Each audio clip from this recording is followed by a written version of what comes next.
Bismillah, Assalamualaikum warahmatullahi wabarakatuh. Sobat Orasi, hari ini kita berjumpa kembali dan hari ini kita akan membahas terkait dengan toxic organisasi. Nah, sebenarnya pembahasan ini penting untuk kita ketahui semuanya karena memang dalam organisasi itu juga terdapat beberapa yang disebut dengan toxic atau racun ya, racun yang ada di organisasi dan ini ada beberapa tanda-tanda ya, jika ini ada di perusahaan di dalam budaya perusahaan Anda, tentunya ini, harus Anda ketahui sehingga Anda bisa menghindari atau bahkan Anda bisa mencari solusi jalan keluar ya untuk, masa depan Anda di dalam organisasi tersebut, ya. Toksik atau racun ini biasanya menjangkiti sebuah organisasi atau perusahaan, eee, memberikan dampak ya, dan ini bisa memberikan dampak buruk terhadap perusahaan ya. Nah, jika ini terus berkembang di perusahaan Anda, tentunya ini mengakibatkan perusahaan Anda atau organisasi tempat Anda bernaung menjadi sakit atau mati ya. Nah, ini sangat disayangkan ya organisasi yang telah kita bentuk, dari awal bahkan sampai puluhan tahun, kemudian tidak memperhatikan adanya bahaya-bahaya toksik ini dalam organisasi, tentunya ini membuat organisasinya mati suri ya, mati suri tidak berkembang ya, tidak berkembang dan ini harus disadari oleh leader atau, semua yang ada di dalam perusahaan ya, agar tidak, terjangkiti yang dinamakan dengan, organisasi ini tidak terjangkiti oleh toksik ini, ya. Nah, apa saja yang harus kita ketahui ya terkait dengan, toksik ini, ya. Yang pertama adalah leader ya, dalam semua literatur dan semua penelitian dan survei dan yang lain, organisasi berjalan dengan baik dan, dengan berkembang dengan baik ya, dan sustain itu tergantung, sepenuhnya, salah satunya adalah leaders ya. Nah, jika leaders tidak, sadar terkait dengan, pentingnya ya, pentingnya fokus terhadap, organisasi ya, organisasi dan dia tidak memperhatikan adanya toxic-toxic ini, tentunya ini akan menjadi blunder untuk leader tersebut ya. Yang pertama ya, ini leadernya terlalu fokus pada tugas ya, bukan pada hasil ya. Ya jadi maksudnya apa ya, eee, jika seorang leader itu ya, dia tetap harus mengembangkan timnya ya.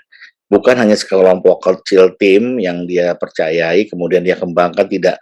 Atau, orang-orang yang ada dulu di sekitarnya dia, yang dia pernah berinteraksi dengan, si leader tersebut dan si leader ini akhirnya mengembangkan orang-orang ini, bukan mengembangkan seluruh personil yang ada di perusahaan ini juga menjadi permasalahan tersendiri.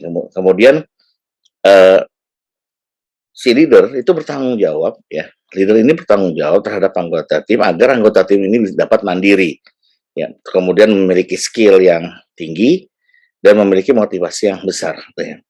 Ketika Anda menjadi leader atau top leader, tentunya Anda tidak boleh memilih atau mengkotak-kotakan, ya, ini orang saya, ini bukan orang saya, ini bukan tim saya. Anda harus merangkul keseluruhannya karena Anda menjadi top leader di dalam perusahaan itu. Nah, ini, pertama adalah, eee, toxic yang pertama adalah leader terlalu fokus ya, pada tugas ya, bukan hasilnya. Nah, apalagi, eee, toxic yang kedua adalah tidak fokus pada pertumbuhan strategi ya. Nah ini, ya, semua organisasi atau semua, punya tupoksi ya, di dalam organisasi punya tupoksi, punya tugas masing-masing ya. Leaders bertugas untuk, eee, me meng-create satu strategi sehingga pencapaian satu perusahaan itu menjadi baik, gitu ya. Nah, leaders bukan, hanya mengurusi hari-harian ya, yang bersifat, jangkanya pendek gitu ya. Tidak, leader itu inovasinya harus tinggi, kemudian strateginya juga harus punya gitu ya.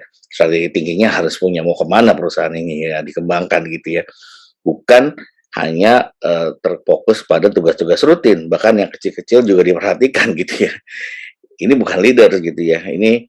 Ini namanya, adalah, skupnya bukan top leader ya, karena strategi tidak diperhatikan gitu ya. Buat si leader ini strategi nomor sekian gitu, yang penting, eee, dia bisa memperhatikan hal-hal yang kecil-kecil. Nah, ini blunder untuk seorang leader ya. Ya, jadi, tidak hanya leader ya, semua tim, semua anggota tim yang ada di bawah leader, ya di bawah leadersnya ya, itu harus ya harus memiliki, satu motivasi ya, motivasi dan harus memiliki strategi tentunya ya, dan itu masing-masing punya kapasitas masing-masing ya. Tentunya yang top leader ini yang punya strategi yang gitu. Bayangkan seperti yang ada di tim sepak bola ya, bagaimana sang pelatih itu punya strategi masing-masing untuk menaklukkan satu lawan gitu ya. Tidak hanya apa, bukan hanya anggota timnya, tapi semua leadersnya juga itu menentukan strategi yang akan dia pergunakan untuk, menaklukkan menaklukkan, tim-tim lawan ya. Ini bukan leader itu mengurusi, eee eee, layaknya sebagai pemain ya, bukan ya, tapi dia strateginya ya, bagaimana lawan ini ketika, yang dia dihadapi bagaimana, tipikal dari lawan yang dihadapi dan apa yang harus dia lakukan, gitu ya.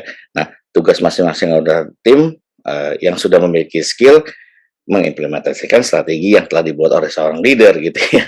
Nah, ini adalah, eee, kesalahan yang kedua ya, tidak fokus dengan pertumbuhan strategi namun dia, fokusnya, pada yang lain ya. Nah, jika semua, anggota tim yang ada di dalam organisasi ini tidak melakukan inovasi strategi dan hanya fokus pada hasil-hasil yang jangkanya pendek gitu ya, tentu bisnisnya akan menjadi, sangat lemah gitu ya. Nah, ini salah satu yang, menjadi toxic yang ada dalam budaya perusahaan, ya. Kemudian apalagi, kemudian tidak ada eksekusi pada strategi proyek ya, strateginya aja nggak dibuat apalagi ini, apa namanya, eksekusinya gitu ya. Nah, ini sebagai, question mark ya, ya ini sebagai, tanda tanya besar ya, ini menjadi adanya, toxic yang ada di dalam organisasi ya. Ini biasanya ini terjadi ya, tidak ada eksekusi pada strategi proyek ini ya biasanya ini terjadi karena kurangnya komunikasi ya, komunikasi dan rasa percaya ya, anggota tim ya di antara semua tim ya. Ini fungsi dari leader juga salah satunya adalah untuk menjadi dirijen ya, menjadi, eee, menjadi pengatur ritme ya, mengatur ritme ya, kemudian dia juga memegang kendala komunikasi ya.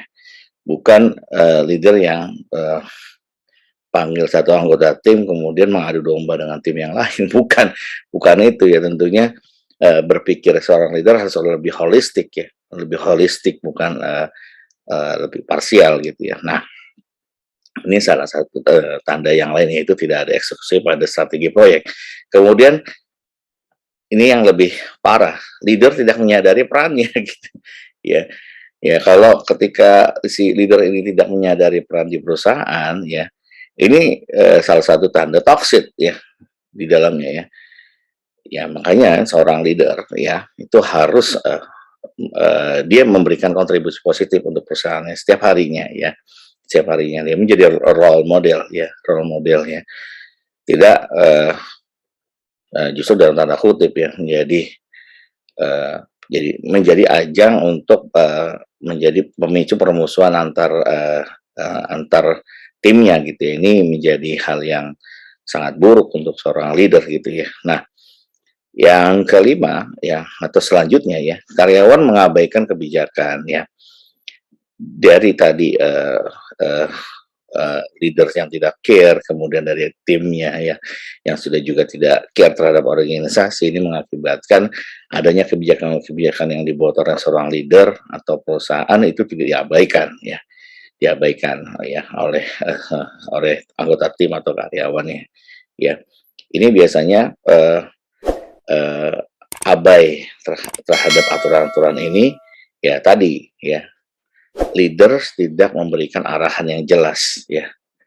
Ya, kemudian kebijakan yang ada tidak berfungsi dengan baik, dan ini akan menghambat tentunya efektivitas dari organisasi yang ada.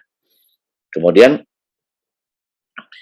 eh, tim atau karyawan atau anggota dari organisasi takut mengemukakan pendapat gitu ya. Ya, ini juga salah satu toxic ya. Ketika anggota tim, karyawan dan yang lain merasa takut untuk mengemukakan ide-ide atau pemikiran-pemikiran baru ya. Ini bahwa ini menjadi tanda, salah satu tanda bahwa lingkungan organisasinya sudah tidak nyaman ya, dan tidak aman untuk eh, si anggota tim ini ya, karena merasa terancam dalam tanda kutip ya. Ya, dan eh, ini menjadi anggota tim tidak maksimal ya, memaksimalkan kompetensi yang dimiliki ya. Kemudian toxic yang lain adalah tingginya turnover ya, turnover karyawan atau anggota tim ya. Ya, biasanya kalau udah turnover dan yang lain, nah ini menjadi toxic ya. Sudah ada tidak engage di perusahaan ya, tidak ada keterikatan ya. Nah, jika ini menjadi satu permasalahan yang ada di uh, perusahaan, tentunya ini menjadi blunder ya, blunder untuk perusahaan tersebut ya. Karena memang turnover ini juga memakan banyak biaya dan yang lain ya, turnover karyawan. Nah, tentunya mungkin uh, salah satunya turnover mungkin tidak tinggi ya. Perusahaan merasa nyaman ya, nyaman dengan perusahaan ini ya. Ini juga salah satu toxic ya. Turnovernya mungkin rendah ya, tapi engagement ya, atau engage dari karyawan, keterikatan karyawan tersebut terhadap pekerjaan tentunya ini tidak menjadi maksimal, tidak menjadi maksimal ya. Karyawan tetap ada di perusahaan, tapi dia tidak mau berbuat apa-apa ya, tidak mau melakukan apa-apa, tidak mau melakukan inovasi, tidak mau melakukan gerakan-gerakan baru, tidak ada mau perubahan, tidak agile terhadap perubahan yang ada, monoton, tidak mementingkan hasil yang sangat pendek ya, tidak mau berpikir terkait dengan sustain dari perusahaan tersebut ya. Ini tentu menjadi PR tersendiri bagi perusahaan ya. Ya tentunya kalau tadi tingginya turnover mengakibat ya, salah satunya ada ciri dari toxic, rendahnya turnover juga jangan-jangan ada toxic di dalamnya. Kenapa? Karena karyawan tidak mau keluar dari perusahaan karena nyaman dengan satu, gajinya besar. Ya. Kedua, penugasannya eh, tidak ketat atau tidak tinggi, tidak bahkan cenderung penugasannya di abai tidak diperhatikan oleh leadernya. Leadernya, oh ya udah kalau dia nggak mau kerjain kasih yang lain gitu ya. Oh nyaman, nyaman karena dia tetap digaji bulanan ya, tidak ada sanksi dan yang lainnya. Tentunya ini menjadi toxic baru ya, toxic baru bagi perusahaan ya. Ya, ada di satu perusahaan apabila ada seseorang diberikan punishment pada perusahaan, dia akan menaruh di satu divisi yang divisi itu sebenarnya tidak berfungsi maksimal. Ya dalam tanda kutip ya, kalau di perusahaan dinamakan dikandangin gitu ya, dikandangin di satu divisi ya. Kalau orang itu tidak diberikan penugasan tentunya menjadi nyaman, nyaman nyaman menjadi, "Oh ya udah kalau gitu, kita melakukan kesalahan saja, tidak mau," sehingga kita bisa dipindah ke divisi yang tadi, yang satu itu ya, atau unit bagian terkait itu ya. Kenapa? Karena di situ nyaman, tidak ditanyakan tugas, tidak ditanyakan apa, tapi gaji tetap jalan. Ini juga toxic ya, ini juga toxic baru ya. Dan ini tanggung jawab dari leaders untuk memaksimalkan potensi-potensi yang ada. Ya, dari nah toxic-toxic yang lain juga banyak ya, toxic-toxic yang lain ketika karyawan tidak diperhatikan, tidak digubris, kemudian tidak dihargai, ya tidak dihargai inovasi dan yang lainnya. ya, dan karyawan ini menjadi tidak menjadi kontraproduktif, ya, tidak mau, ya udah, kalau tidak dihargai, ya dia akan berperan di luar gitu ya, karena organisasi tidak menghargai ide dan yang lainnya. Tentunya ini menjadi kontraproduktif organisasi ya. Ini ada tugas leader, dan terutama leader yang terkait dengan HR ini harus uh, segera menyadari dengan toksit-toksit yang ada, sehingga organisasi Anda tidak menjadi uh, organisasi yang sakit kemudian mati suri, dan ini akan berakhir pada produktivitas. Itu saja untuk pembahasan kali ini, toxic organisasi. Semoga bermanfaat. Assalamualaikum warahmatullahi wabarakatuh.